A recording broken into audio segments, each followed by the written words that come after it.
Guys ये video Panipat के प्रथम युद्ध पर आधारित है। गाइस भारत में कुछ ऐसी बैटल हुई हैं जिन्होंने भारत का रुख बदल दिया। उन्हीं में से एक बैटल पानीपत का प्रथम युद्ध है। अगर ये बैटल नहीं हुई होती तो भारत में ताजमहल नहीं होता, लाल किला नहीं होता और भी बहुत कुछ। गाइस 1504 ईस्वी में जब बाबर को इसके देश से निकाल दिया गया तो इसने काबुल पर आक्रमण करके काबुल को जीत लिया। काबुल के बाद बाबर ने आसपास के कबीलों को अपने सल्तनत में शामिल किया और काबुल में अपनी हुकूमत को मजबूत करने के बाद हिंदुस्तान को जीतने की तैयारी करने लगा।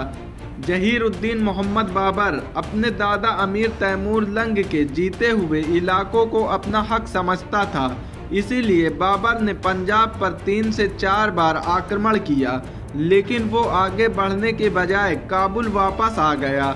लेकिन इन हमलों में बाबर ने अपने दादा तैमूर लंग की तरह लूट मार नहीं किया, बल्कि इसने उन इलाकों से केवल टैक्स ही लिया। इसकी वजह ये थी कि वो हिंदुस्तान में अपनी हुकूमत कायम करना चाहता था। इन हमलों से बाबर को एक बात का यकीन तो हो चुका था कि हिंदुस्तान में लोधी सल्तनत बहुत कमज़ोर हो चुकी है। बाबर ने लोधियों की इसी कमजोरी का फ़ायदा उठाने का प्लान बनाया, लेकिन बाबर को हैरत उस वक्त हुई जब लोधी जनरल पंजाब के गवर्नर दौलत खां लोधी और इसके अलावा राजपूत सरदार राणा सांगा ने बाबर को हिंदुस्तान पर आक्रमण करने की दावत दी और साथ ये वादा किया गया कि इसकी फौजी मदद भी करी जाएगी। बाबर ने लोधियों की अंदरूनी इख्तिलाफात का फ़ायदा उठाते हुए हिंदुस्तान की तरफ रवाना हो गया। जब बाबर पंजाब पहुंचा तो कई कबाइल ने इसका रास्ता रोकने की कोशिश की, लेकिन बाबर की फ़ौज ने इन तमाम कबाइल को रास्ते से हटा दिया। जब पंजाब के हालात पर बाबर ने काबू पा लिया, तब इसने दिल्ली की तरफ आगे बढ़ने की तैयारी शुरू की। इसने बहुत सारी बैलगाड़ियों को इकट्ठा किया, जिसे उसने युद्ध में इस्तेमाल किया। तैयारी पूरा होने के बाद वो दिल्ली की तरफ आगे बढ़ा। फिर उसे पता चला कि इब्राहिम लोधी भी एक बड़ा लश्कर लेकर उसकी तरफ आगे बढ़ रहा है। जब बाबर 1526 ईस्वी में पानीपत पहुंचा तो वो पानीपत के मैदान में ही रुककर युद्ध की तैयारी करने लगा। बाबर के पास केवल 10 से 15 हजार फौज थी, लेकिन इसकी फौज इसके साथ मिलकर कई लड़ाइयाँ लड़ चुकी थी। इसी वजह से इस फौज को युद्ध का तजुर्बा हासिल हो चुका था। पानीपत के मैदान में पहुंचने के बाद बाबर के हुक्म पर बाबर जो बैलगाड़ियां अपने साथ लाया था उन्हें एक लाइन में लगा दिया गया और उसके पीछे तोपों को फिक्स कर दिया गया और खुद जहीर-उद-दीन मोहम्मद बाबर बाकी फौज के साथ बीच में खड़ा था। मुगल फौज की दाएं हिस्से की कमान हुमायूं के पास थी, जबकि बाएं हिस्से की कमान मोहम्मद मिर्जा के हाथ में थी। दाएं और बाएं हिस्से के पीछे मुगल के महफूज दस्ते थे। बाबर की फौज का ज़्यादातर हिस्सा घुड़सवारों का था। बाबर ने अपने घुड़सवार दस्तों को छोटे छोटे टुकड़ों में बांट दिया था।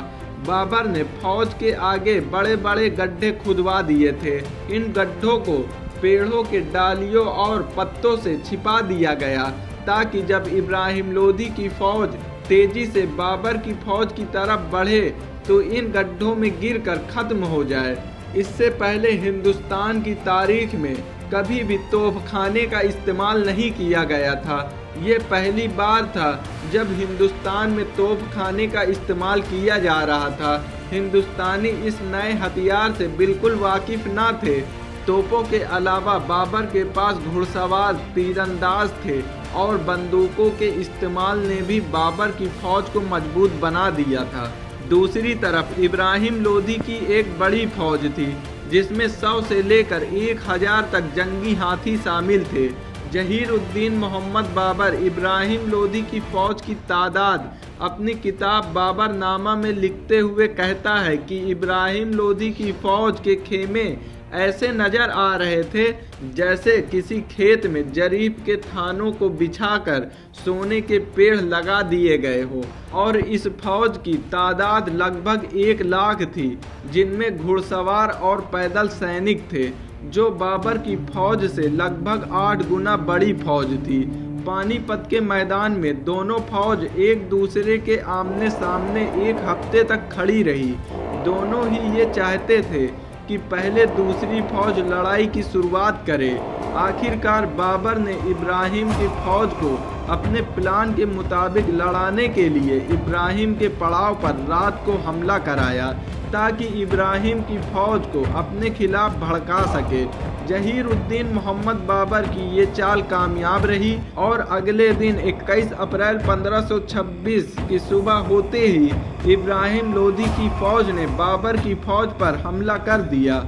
लेकिन जब इब्राहिम लोदी की फौज बाबर की फौज के पास पहुंची तो बाबर के बनाए गए गड्ढे में गिरकर बहुत सारे सिपाही मारे गए और कुछ जख्मी होकर पीछे हटने लगे।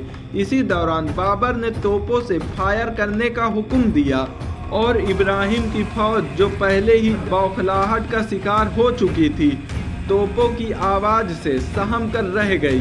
तोपों के गोलों से इब्राहिम की फौज को बहुत नुकसान हुआ और फौज का एक बड़ा हिस्सा तहस नहस हो गया, क्योंकि हिंदुस्तान की तारीख में तोप खाने का इस्तेमाल पहली बार हो रहा था। तोपों की आवाज़ सुनकर इब्राहिम लोदी के जंगी हाथी बेकाबू हो गए और अपने ही फौज को नुकसान पहुंचाने लगे।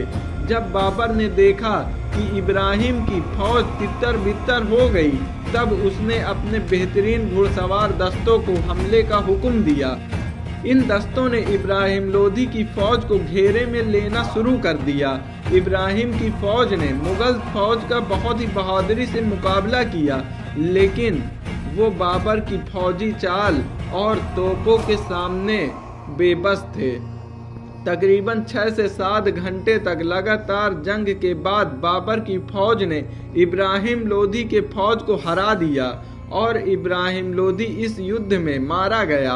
बाबर ने पानीपत के मैदान में इब्राहिम को हराने के बाद शहजादा हुमायूं को आगरा की तरफ भेज दिया और खुद दिल्ली की तरफ रवाना होकर दिल्ली को भी जीत लिया।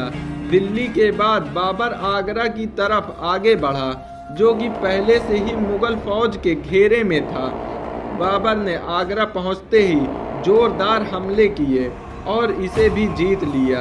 दिल्ली और आगरा के बाद शहजादा हुमायूं और कुछ मुगल सरदारों की कोशिश से कुछ माह में किला इटावा, कन्नौज, धौलपुर, जौनपुर, कालपी और ग्वालियर जैसे अहम किले मुगलों के कब्जे में आ चुके थे। मुगलों की लगातार जीत को देखकर राणा सांगा मुगलों को हिंदुस्तान से निकालने के लिए निकला था। तो गाइस, राणा सांगा और मुगलों के बीच क्या हुआ हम अगली वीडियो में दिखाएंगे। बैटल सीरीज देखने के लिए हमारे YouTube चैनल को सब्सक्राइब कर लीजिए। मिलते हैं अगली वीडियो में।